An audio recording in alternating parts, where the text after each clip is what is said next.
lagi. Hidup ceria tak ada henti, bukan hukuman yang menakutkan. Assalamualaikum warahmatullahi wabarakatuh. Waalaikumsalam warahmatullahi wabarakatuh. Syukur kehadirat Allah Subhanahu wa Ta'ala yang anaknya sehingga pada siang hari ini pada tanggal hari Rabu ya, tanggal 7 Agustus 2024 saya bisa melakukan aktivitas diseminasi budaya positif, di mana ini merupakan tugas saya sebagai calon penggerak komisi angkatan 11 Jawa Tengah. Nah, sebelum saya melakukan aksi nyata diseminasi, pada siang hari ini kita sudah ada Bapak Kepala Sekolah yang akan memberikan pengantar kegiatan hari ini. Untuk kepada Bapak Fadlul Soleh Broto MIM, kami silakan.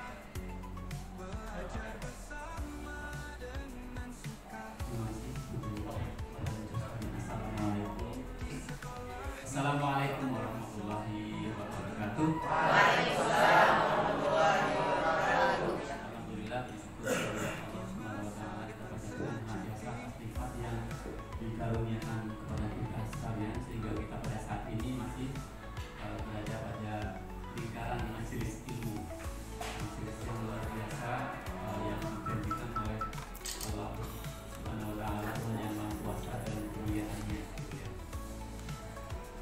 Yang berikutnya kita juga bersyukur kepada ibu sekalian, kita berada di tengah-tengah beliau Ibu Dewi yang sangat potensial, sepakat ya, potensial, dan mudah-mudahan itu menular kepada kita dan kita segera paham bahwa potensi kita itu tidak mesti sama dengan potensi dari Ibu Dewi gitu ya.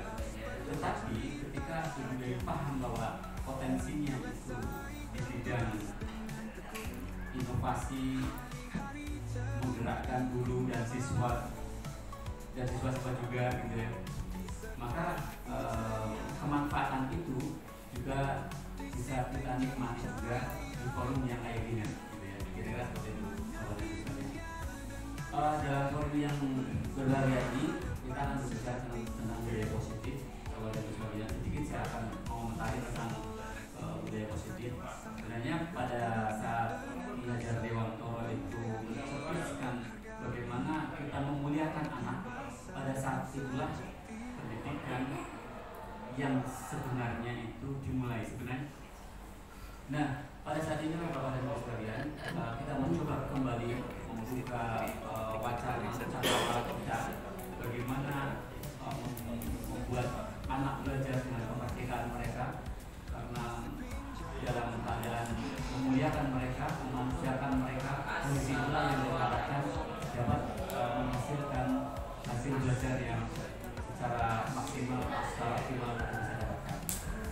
Nah, akan lebih spesifik nanti akan disampaikan oleh Bapak ini, kemudian kita mendapatkan nilai lebih dari apa yang sementara ini kita sudah laksanakan kelas, tapi yang lebih penting lagi bagaimana kita mengimplementasikan dari teori yang ada pada saat ini. Oleh sebab itu dan pengalamannya juga, pengalamannya sudah begitu juga, saya baik untuk melaksanakan dan sudah beliau miliki untuk didefinisikan oleh kita semuanya. Untuk itu kepada ibu sekalian, mari kita bersama-sama buka forum ini dengan bersama. Terima kasih dan sekali lagi mudah-mudahan apa yang dilakukan oleh Bu Dewi mendapatkan nilai positif, mendapatkan pahala yang berlimpah dan berlipat dari Allah Subhanahu wa Ta'ala yang Maha Kuasa, dan kita dapat mengamalkan kebaikan-kebaikan yang diinisiasikan oleh beliau. Assalamualaikum warahmatullahi wabarakatuh. Waalaikumsalam warahmatullahi wabarakatuh. Terima kasih kepada Pak Reno yang sudah memberikan komentar pada aksi nyata saya dan diseminasi pada hari ini. Semoga Bapak Ibu bisa. Assalamualaikum warahmatullahi wabarakatuh. Alhamdulillahirrahmanirrahim. Segala puji syukur kepada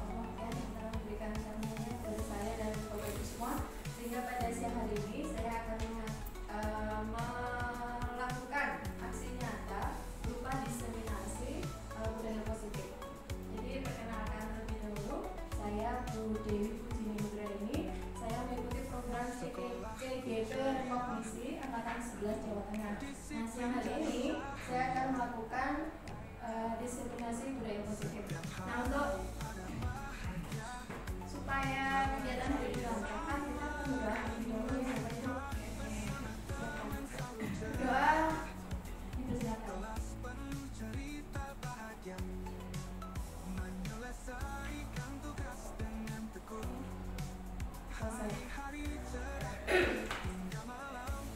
Tidak lupa saya ucapkan terima kasih terlebih dahulu atas waktu yang diberikan kepada kita semua sehingga kita bisa berkumpul di ruang perpustakaan. Jadi saya buat lesehan supaya tidak santai.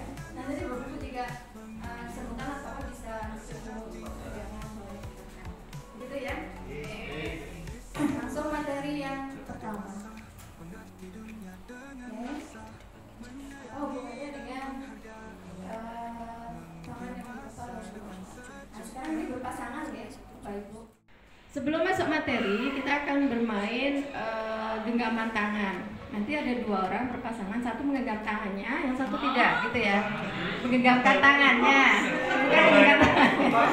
Ya, menggenggam tangannya sudah. Nah, sekarang coba ini saya contoh aja ya, Pak Wajito meminta Pak Tri untuk membuka genggaman tangannya. Ini pura-puranya ini Pak Tri membawa sesuatu yang berharga di dalam genggaman tangannya.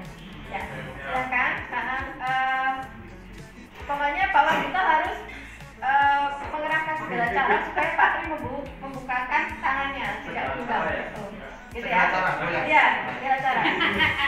Tiga. Bisa. Boleh pakai kata-kata, boleh terserah, pokoknya cara apapun supaya teman sebelahnya jenengan itu membuka tangan semuanya.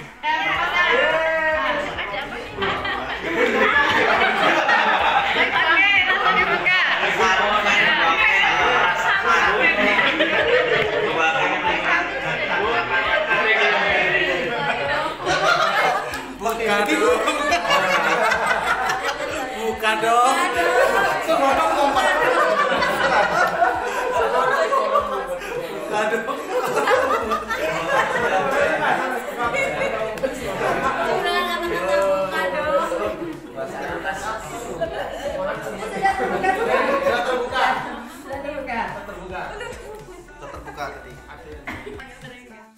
Meminta refleksi Bapak Ibu bagaimana tadi bisa terbuka genggaman tangannya dengan cara apa.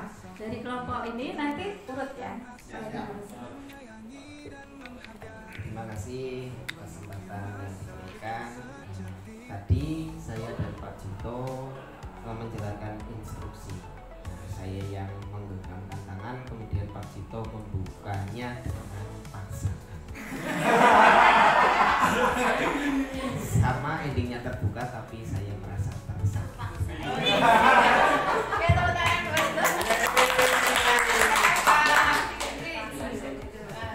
Oke, baik. Tadi saya diinstruksikan oleh Pak Adit dirayu dengan gombalan. Gombalnya gini, tolong dong buka. Saya jawab masih siang. Karena Pak Adit ini sudah tidak sabar, saya buka. Begitu Bu. Terima kasih. Sesungguhnya siapa sih yang memegang kendali atau kontrol untuk membuka atau menutup kepala tangan? Yang membuka kendalinya siapa? Yang menggenggam atau yang sendiri ya? Bapak Ibu, ketika ada orang bilang gini ya, ini miskonsepsi ya, ketika belajar ada yang bilang berarti kalau merdeka nggak ini dong bebas gitu ya, enggak. Jadi Ki Hajar Dewantara itu menyampaikan nih, di mana ada kemerdekaan, disitulah harus ada disiplin yang kuat. Sungguh pun disiplin itu bersifat self disiplin, yaitu kita sendiri yang mewajibkan kita dengan sekeras-kerasnya. Tetapi itu sama saja, sebab jikalau kita tidak cakap melakukan self disiplin, wajiblah penguasa lain mendisiplinkan diri kita. Jadi kita perlu menyampaikan ke siswa kita gitu ya, benar kita itu merdeka belajar. Tapi kalau kamu nggak mau disiplin atas ini ya dari dorongan dirimu sendiri, maka kamu harus didisiplinkan seperti itu. Bukan kita biarkan. Sepakat ya Bapak Ibu? Sepakat. Seseorang melakukan sesuatu itu karena apa? Gitu. Yang pertama karena hubungan. Misal, contohnya apa nih? Berarti misal, pernah nggak melakukan sesuatu yang karena dorongannya motivasinya hubungan? Apa? Ya dipaksa mengumpulkan ya. Dipaksa apa lagi?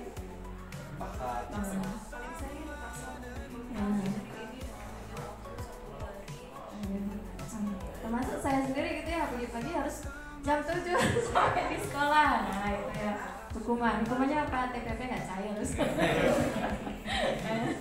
Oke. Nah itu imbalan ya. Masuk kedua, imbalan untuk penghargaan. Nah saya juga masih sering tuh melakukan sesuatu itu karena imbalan untuk penghargaan gitu. Ya.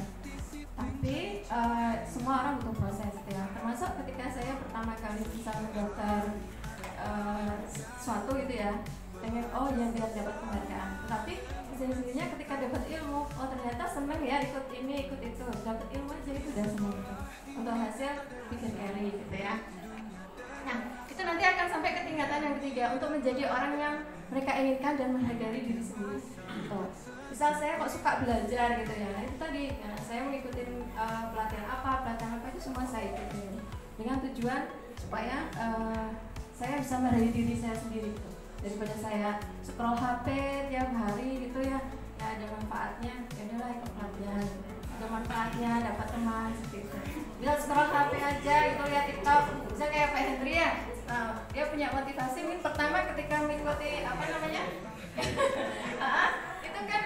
kan dia dapat imbalan, tapi lama-lama dia senang gitu kan, jualan gitu. Ternyata inilah saya gitu. Inilah Pak Hendri yang suka wirausaha. Nah, sekarang saya akan menyampaikan hukuman, konsekuensi dan retribusi. Itu kenapa saya bagikan ke Bapak Ibu, nanti supaya mengingatkan kita. Nah, bisa nanti ya. Aku tadi habis melakukan apa nih sama siswa gitu ya. Tadi hukuman apa konsekuensi apa retribusi ya, buka dulu deh gitu. Kan kalau belum terbiasa gitu. Tadi lama-lama tadi melakukan hukuman. Sebagai refleksi, saya melihat hari ini saya banyak melakukan ini ya, konsekuensi ya. Nah, untuk konsekuensi dan retribusi ini kan hampir sama ya Bapak Ibu, tapi nanti tingkatannya akan lebih, untuk mendisiplinkan siswa akan lebih bagus yang retribusi dibandingkan konsekuensi gitu ya. Jadi Bapak Ibu baca di situ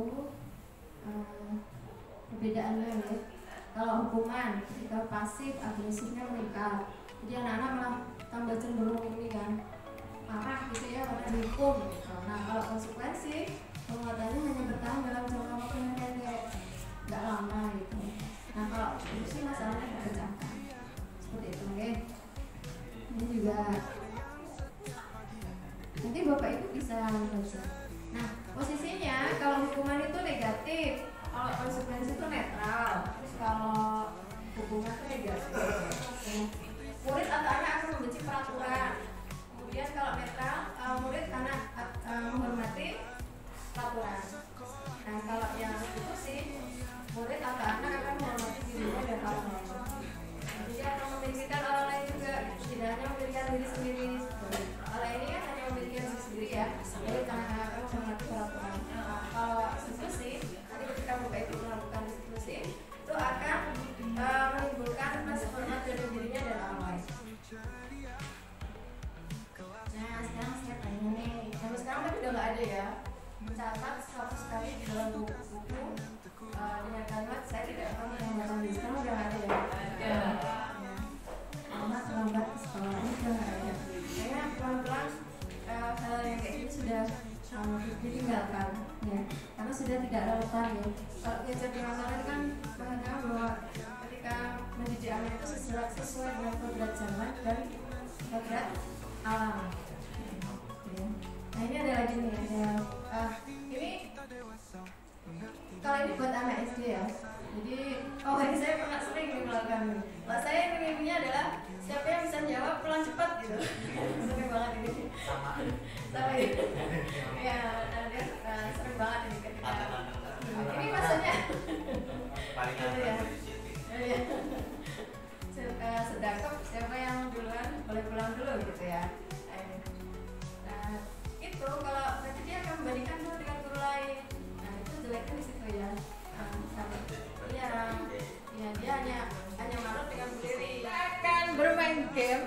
gamenya adalah dilarang menyebutkan kata yang mengandung huruf S. Nanti ada dua orang yang berdiri di sini, gitu ya. Nanti akan saya beri satu pernyataan dan dua orang itu harus berbincang-bincang. Kita beri contoh. Mbak Bu Ratri sini sama saya. Contoh dulu, contoh. Seorang tukang bakso menawarkan bakso pada pelanggannya, gitu ya. Nah, saya tukang baksonya, ini pelanggannya. Dilarang mengatakan huruf yang mengandung huruf S. Ya, siap ya. Dan jawabannya nanti diwaktuin ya, yang jawab ya. Bisa langsung nanti jawab, nggak boleh lama gitu, nggak boleh. Harus cepat ya. Malam Bu, mau beli apa? Dong. Saya punya lama berarti dia kalah. Ya, oke ya. Ulangi ya. Oke. Malam Bu, mau beli apa? Bola-bola kecil besar. Gak boleh ada. Kayak gitu ya Bapak Ibu ya. Nah, oke, silakan duduk. Nah, yang mau maju dulu siapa? Saya. Ayo, Bu Jenny.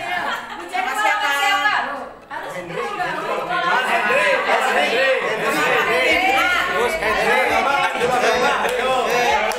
Laki-laki ya. Tuh. Sama Pak Cita tanya. Ya, silakan. Maju sini ke depan. Gunakan algoritma, Pak. Temanya bebas. Soalnya saya. Soalnya Matematika sama Oh, soalnya dari ibu. Iya, dari saya. Kata mengandung Apa S. ya? Anu, Bu Jini tempat teka ya langsung kon maci. Jalan malam minggu. Soalnya adalah siswa yang tidak mengerjakan tugas. Ini gurunya, itu muridnya. Yuk, silakan. Siswa yang Tidak tidak mengerjakan tugas. Jadi Saya Pak Tito- gurunya. Ya, Pak Tito nggak mengerjakan tugas tuh. Kemudian gurunya tidak boleh mengatakan kata yang mengandung huruf S. Ya, silakan. mana? Belum mengerjakan. Loh. Saya bilang kalah duduk. Ayo sama lagi. Sudah mau mengajar siapa? Iya. Deni A, Deni A. Iya. Oh nanti dimakan. Henry. Oh Henry.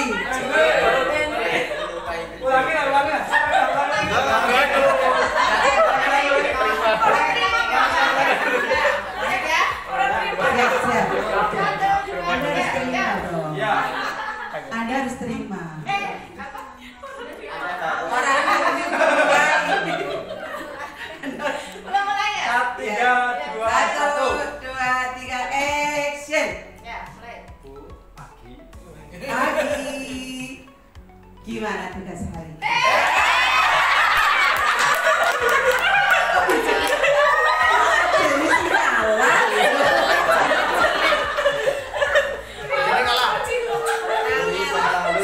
Jadi Anda menang impas ya satu-satu ya. Oke, sekali lagi ya. Siap, siap, siap. Oke. 2, 3, mulai. Lihat ceritanya itu tadi pas Saya plakat. aduh. Duh. Kenapa, Nak? Punten Iya. mau makan. Oh, mau makan. Apa tadi belum makan? Belum.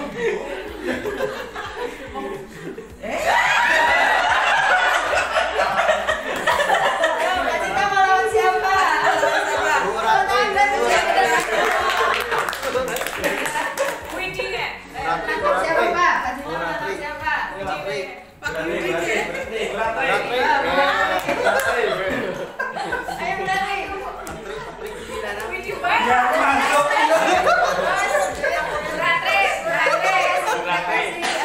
Soal yang cocok ya, oke ya, siap ya. Monggo ini masuk ke ini biar anu Bu Ratri ya. Siap ya. Seharusnya Bu Ratri didelok kok.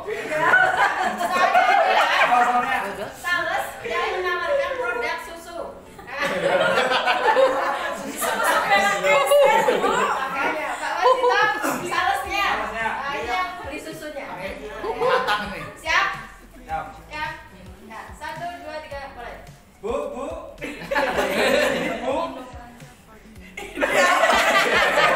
Susu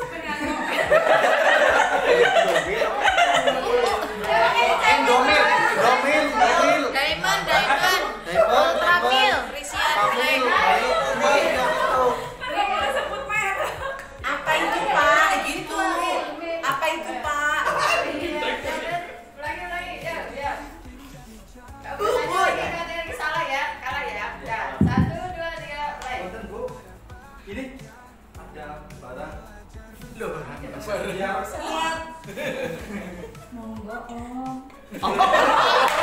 Gitu. Coba. Murah sekali.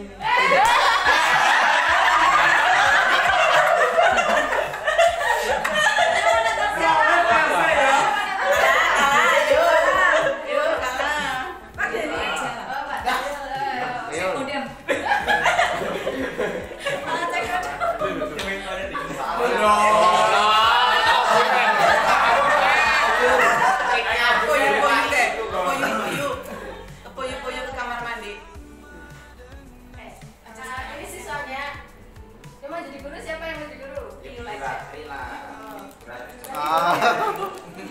Jadi Pak Trio tuh pakai sepatu, tapi nggak sesuai dengan aturan. High heel. Ya, sepatu bot. Pakai Muridnya itu muridnya. Jangan, yuk. 1, 2, 3, mulai. Adik yang tampan Ibu yang cantik. dicopot dulu. Apanya? Iya. Itu Alas kakinya.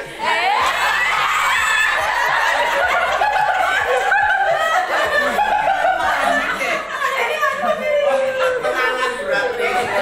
Sesuai kenyataan. Oke, tepuk tangan buat Putri. Sudah ya. nggak pulang-pulang. Lanjut ya. Ya. Itu membuat keyakinan kelas dalam kelas. Sudah. Nah, ada yang belum? Tidak apa-apa kalau belum. Nah, kalau saya modelnya ini akhir gitu. Jadi anak itu saya beri itu dulu. Dia melakukan apa dulu gitu ya. Misal dia ruangannya kotor, dia ini dulu gitu. Nah, nanti ketika membuat keyakinan kelas dia jadi tahu. Ini tadi kelasnya kenapa kotor? Nanti dia akan tahu. Pertama ya. Jadi saya biarkan dulu yang dia jelek-jelek yang dia lakukan apa supaya saya tahu dia kebiasaannya seperti apa sih. Jadi nanti baru saya ambil kesimpulannya dengan membuat keyakinan kelas berdasarkan hal-hal yang sudah dilakukan. Jadi pertemuan pertama saya biarkan dulu, pertemuan kedua saya biarkan dulu. Gitu. Saatnya jam ke-10 dimulai. Nah, bagaimana cara It's membuat time keyakinan to kelas? begin the 10 lesson.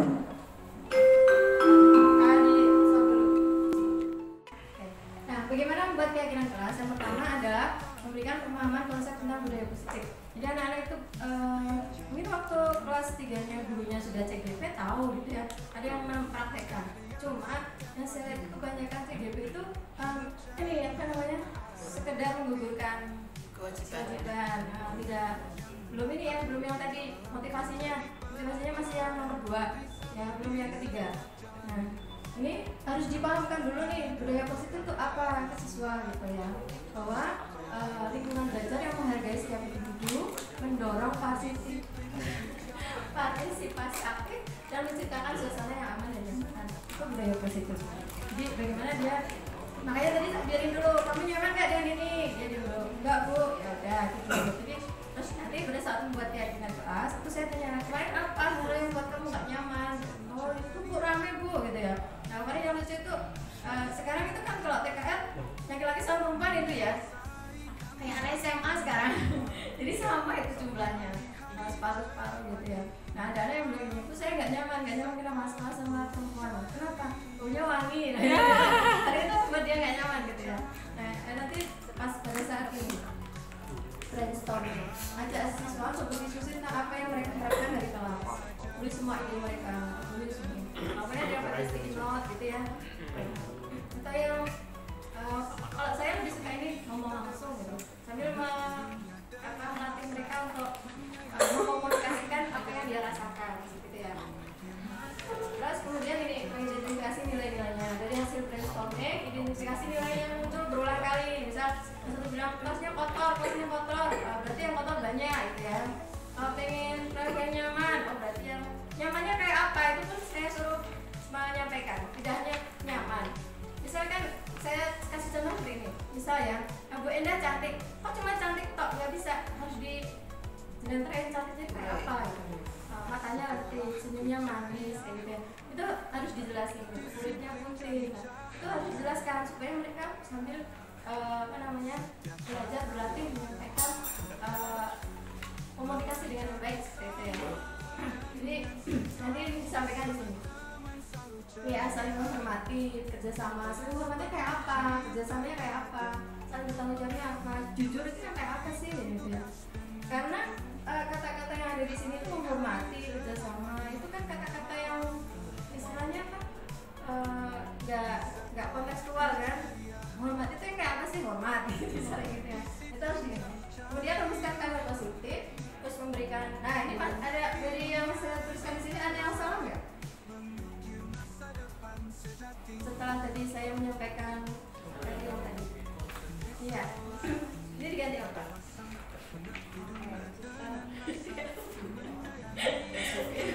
Ini diganti restitusi. Ya, jadi ketika terjadi sesuatu, lakukan restitusi. Misal ada anak yang melanggar kesepakatan kelas, lakukan restitusi, tidak konsekuensi. Dia jangan ngomong gitu ya. Tadi kenapa sih? Apa penyebabnya? Nanti ada cara-cara restitusi.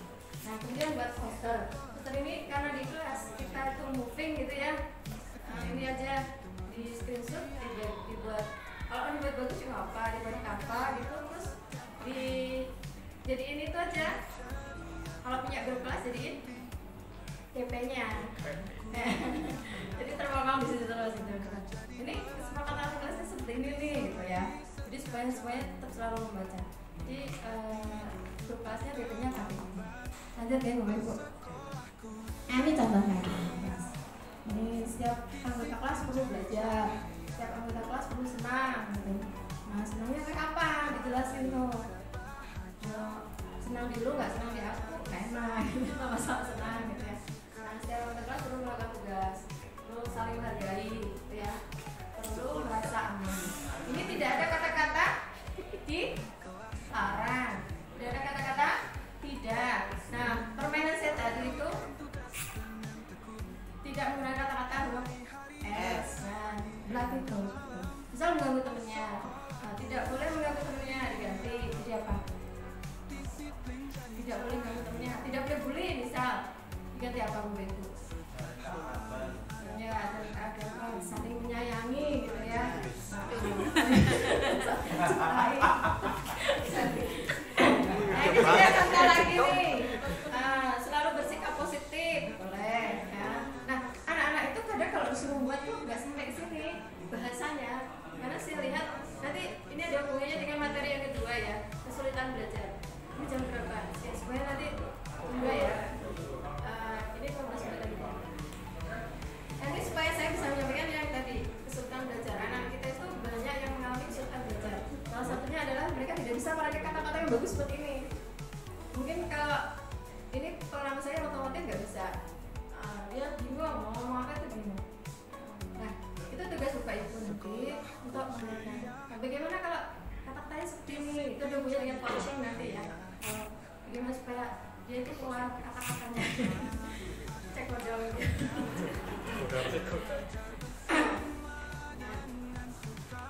Ya Bapak Ibu, ini salah satu contoh. Ini lagi contoh apa? Ibu Ambar, guru wali kelas 2A, sedang bingung menghadapi ulas sama teman-teman ini. Beberapa anak kelas 2 telah datang padanya dan menemukan ini seringkali minta pertolongan. Oke, saya akan menyampaikan tentang kebutuhan dasar manusia. Kebutuhan dasar manusia itu ada banyak. Nah, sekarang kalau setelah Bapak Ibu membaca ini, kira-kira kebutuhan dasarnya Doni itu apa? Kan dia mengganggu temannya meminta bekal makan siang.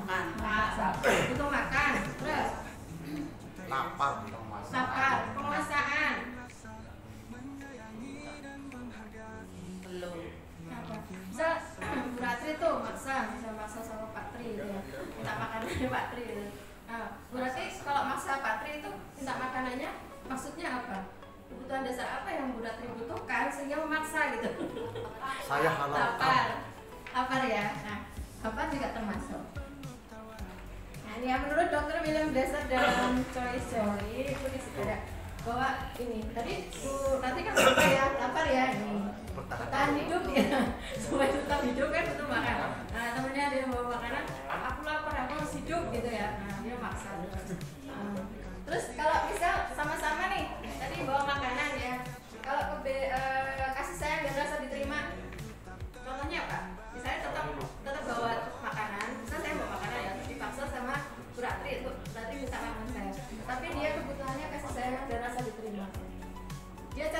gimana? Sama-sama meminta makanan, alasannya tuh bisa banyak, bisa penguasaan gitu. Ini dia supaya berkuasa ya dengan saya. Hei Dewi, sini makanannya buat saya. Gitu ya. Kamu gak usah makan. Nah itu penguasaan gitu ya. Bahwa dia ini ingin memperlihatkan ke saya, ke Bu Dewi, bahwa dia bisa berkuasa gitu loh. Mentang-mentang gitu, saya bisa ambil makananmu. Nah ini berarti kebutuhan dasar yang penguasaan. Kalau kesenangan gitu, misalnya setelah saya diperiksa tentang makanannya, saya nangis gitu, nangis gitu. Nah, berarti senang, wah gitu. Nah, dia berhasil menggoda saya dengan mengambil makanan sehat, tidak untuk dimakan tidak, tapi untuk kesenangannya berarti karena sudah menggoda saya gitu ya. Supaya kayak kita kan kalau goda anak kecil kalau belum nangis nggak puas gitu ya. Nah, seperti itu ya. Terus kalau kebebasan, kira-kira contohnya gimana? Sama-sama minta makanan. Oh ya bisa gitu ya. Misal diminta terus kita dipanggil ya sama gurunya gitu. Jadi kenapa ngambil makanannya Bu Ratri gitu bisa? Kan nggak apa-apa Bu gitu, nggak ada larangan gitu ya. Boleh ya biasa. Terus kalau kasih sayang dan rasa diterima, contohnya apa? Sama-sama makanan. Aku doyan gue.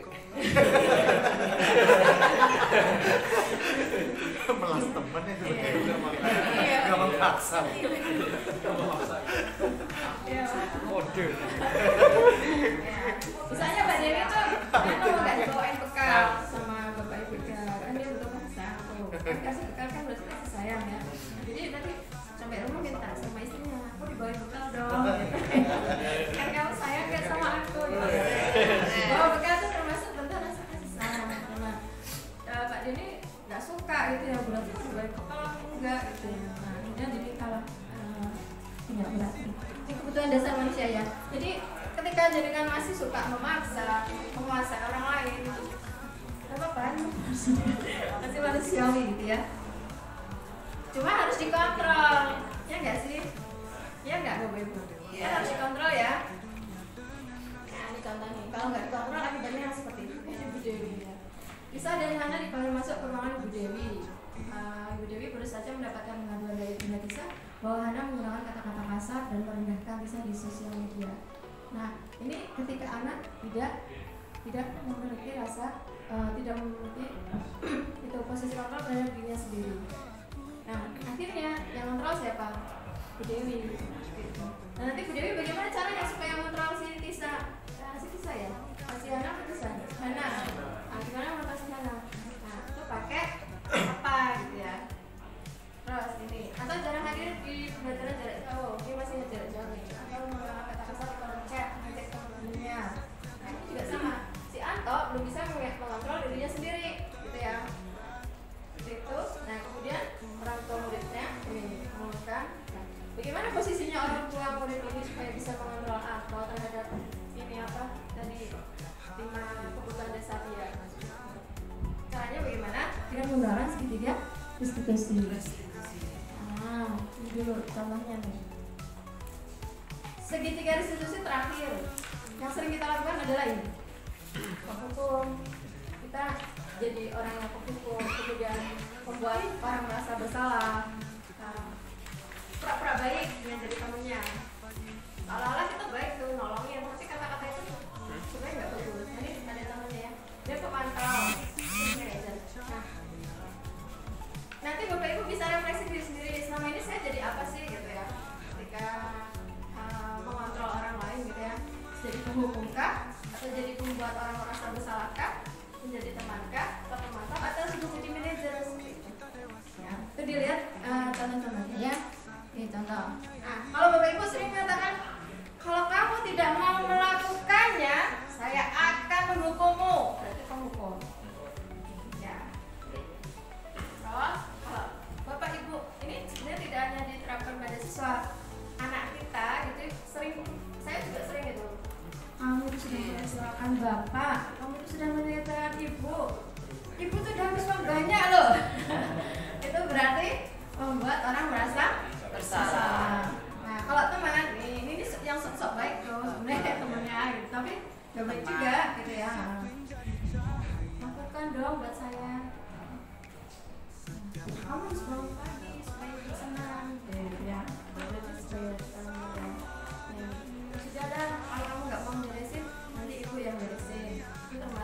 Nah, di sini ada tulisan dia, Bapak Ibu, motivasi eksternal dan ada motivasi intrinsik. Kalau motivasi eksternal di sini ya, ini akan mengakibatkan gitu ya. Kalau ini gagal nih, ini berhasil. Tetapi mereka kontrolnya itu tidak dari dunia sendiri seperti itu. Paham ya Bapak Ibu ya? Terus kalau pemantau ini tadi kita selalu mengingatkan konsekuensinya.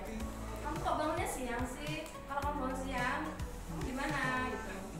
Masa depanku nanti bagaimana? Berarti kita selalu mengingatkan konsekuensi. Ya. Sanksinya apa gitu ya?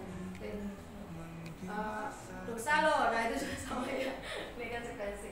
Nah, terus kalau nanti Bapak Ibu di rumah mau menerapkan yang manajer seperti itu. Misalnya, nah itu nggak mau bangunin. Kamu kok bangunnya siang? Terus kalau kamu bangun siang, yang terjadi sama kamu apa? Jadi diajak ngobrol, tapi malah nggak lama ini ya, agak sabar. Kayak tadi kan ketika mengatakan huruf S tadi ya, harus sabar supaya jangan sampai mengatakan huruf S, karena kita belum terlatih, ya kan? Nah nanti kalau Bapak Ibu sudah terlatih nih dengan anak kita ya, ketika sudah menjadi manajer, maka kita ngomong tidak akan pikir lagi. Gitu. Intinya itu sama dengan coaching sih, jadi mengatakan ya, menumbuhkan potensi dia inginnya apa gitu ya. Nah ini contoh-contohnya ada nih, hasilnya apa Bapak Ibu nih, pemberontak. Kalau kita sering menghukum anak kita nanti jadi pemberontak tuh, mendendam, menyalahkan orang lain, kamu sih gitu ya, misal bunda sih nggak bangunin aku, nah itu juga sama nyalahin orang lain ya kalau kita menghukum gitu ya. Terus kalau membuat orang merasa bersalah, menyembunyikan dan menyangkal berbohong, karena dia takut kan kalau dia merasa bersalah gitu ya. Kamu tadi ambil uang ini ya? Enggak gitu. Nah itu dia merasa karena tadi dituduh merasa bersalah gitu ya. Terus kalau teman ketergantungan ini, tadi misal ini ya, jadi baru bisa baca sendiri ya. Nah yang paling bagus ini ya Bapak Ibu, kontrol diri itu ketika kita jadi manajer itu akan menguatkan watak dan karakter siswa ataupun anak-anak kita. Gitu. Ya, ini dibaca. Itu sudah saya bagikan, itu juga sudah. Oke, lanjut aja ya. Dulu biar nggak terlalu. Bapak Ibu, supaya nanti Bapak Ibu bisa menjadi seorang manajer tadi, lakukan segitiga restitusi ya. Oke. Menanyakan keyakinan. Ini namanya segitiga nih, ya. Menstabilkan identitas, kemudian validasi tindakan yang salah. Ini apa sih gitu ya? Di halaman berikutnya ada yang harus nah ini ya, yang pertama menstabilkan identitas. Dari kontrolnya apa? Kita semua akan melakukan hal yang terbaik yang bisa kita lakukan. Semua orang pasti pengen suatu hal yang terbaik ya. Saya tadi bangunnya siang, kita tanya dulu tuh, kamu pengen nggak sih bangun pagi? Ya. Kalau bangun pagi, kamu apa manfaatnya? Itu disampaikan. Jadi memang ketika mau melakukan segitiga restitusi pun kita harus kondisinya slow. Misal gimana ya? Kalau di Islam udah ada tuh, itu dulu ya, kasih dulu gitu ya. Lalu bisa Pak Anu nggak bolong ya. Kalau ibu-ibu bisa, ayo banget cepetan gitu ya. Nah itu slow dulu, tarik dulu slow. Nah baru kita nanti lakukan segitiga restitusi. Oh ya, ada teori yang bagus Bapak Ibu, tapi nggak masuk dalam sini nggak apa-apa ya. Jadi ketika ngomong sama anak-anak kita nanti, itu jangan posisi berhadapan-hadapan. Kalau berhadapan-hadapan itu seperti tadi, membuat rasa bersalah sama hukum. Nah kalau bisa, ketika kita ngomong sama anak kita itu, bisa Bapak Ibu punya mobil gitu, posisi di sebelahnya, sambil diajak jalan sampai mobil gitu, diajak ngobrol di sebelahnya. Yang baru punya motor, motor pas beli mobil dulu. Dia sayang, duduk di sebelahnya gitu ya. Naik becak, Ya. becera. Becak ya berarti Jenny yang di belakang. Nah itu ya, nah ini semua perilaku memiliki alasan. Jadi tanyain ini, kamu kenapa sih bangunnya siang? Ditanyain, kamu memiliki alasan kita. Nah kita semua memiliki motivasi internal. Tumbuhkan motivasi internal mereka untuk bisa bangun pagi. Itu contohnya masuk bangun pagi ya. Nah ini pertanyaan-pertanyaan ya misalnya menanyakan keyakinan. apa yang kita percaya sebagai kelas atau keluarga. Yang apa yang ini bahasanya masih ini ya terlalu apakah bayangan kita tentang kelas yang ideal itu kan. Oh, anak kita tadi bangun siang katanya. Oh, bagusnya itu dia bangun siang sih gitu ya. Tanyain. Ya. Ada yang bilang siang. Oh, kalau siang yang rutin apa aja itu diajak ngomongin aja. Yang kamu merasakan apa kalau bangun siang? Coba deh besok bangun pagi gitu. Ada perbedaannya enggak? Nah itu kita kejar terus itu. Kemarin juga sama itu saya ngajar di kelas 10 tuh. Beb, sering itu ya, sering dengar kata-kata dilarang. Iya bu, pakai dilarang aja lebih pas gitu. Nah kita ganti dulu deh ya, kita coba ya. Sekarang jangan pakai kata-kata dilarang gitu. Dilarang membuat gaduh di kelas. Malah enak itu bu, kita malah bisa coba. Nanti kalau setiap kali kamu gaduh, guru nggak akan ngomong seperti itu ya gitu. Tenang.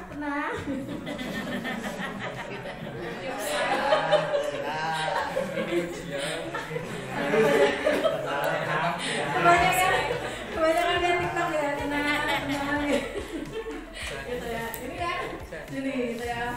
Jangan ya dek ya. Iya, jangan deh ya. Iya, kok kata Jangan dipanaskan. kelas dulu TL 1 ya. Banyak dek sekarang itu. Gara-gara itu tadi kan jangan deh ya. Ayo dek, maju dek gitu ya.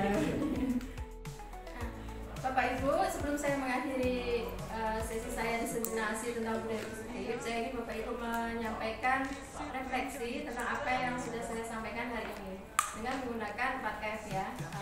Kalau sekarang ada yang 4P itu bahasa Indonesia, tapi nggak apa-apa. Saya kalau yang 4P lupa, 4F aja. Fact, pengetahuan apa yang Bapak Ibu dapatkan, kemudian finding, menemukan apa, kemudian feelings, perasaan Bapak Ibu sekarang bagaimana, terus kemudian future, apa yang akan Bapak Ibu lakukan ke depannya. Itu yang disampaikan. Ya. Saya kok agak gimana ya, ada pemerkosaan di sana, ada pemaksaan ke anak untuk melakukan sesuatu.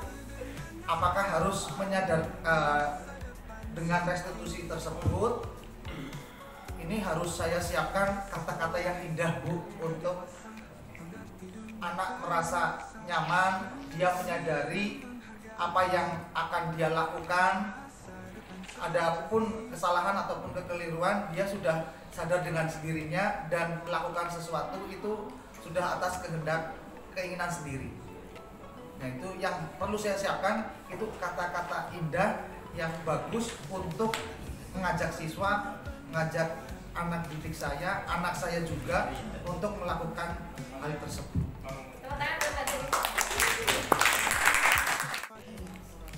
Oke Bapak Ibu, setelah tadi saya menyampaikan diseminasi tentang diseminasi tentang budaya positif, saya akhiri untuk diseminasi hari ini. Dan ini dari satu pantun gitu ya. Tadi saya bingung mau apa gitu ya, udah ini aja deh gitu. Soalnya Putri juga cakep gitu ya. Putri Winasih suka makan mie. Cakep. Terima kasih sudah hadir bersama kami. Yeay. Assalamualaikum warahmatullahi wabarakatuh. Waalaikumsalam.